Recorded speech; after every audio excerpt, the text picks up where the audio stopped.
ప్రాణాలు ఇచ్చినాం మనం ఎవరి గురించి వాళ్ళ ప్రాణాలు ఇచ్చినాం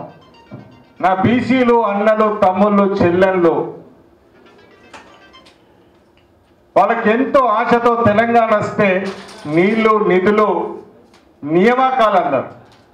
ఇలా నియామకాలలో పొక్కబడ్డది ఈడబ్ల్యూఎస్ ఇచ్చి నిధుల కాడ ప్రసక్తే లేదు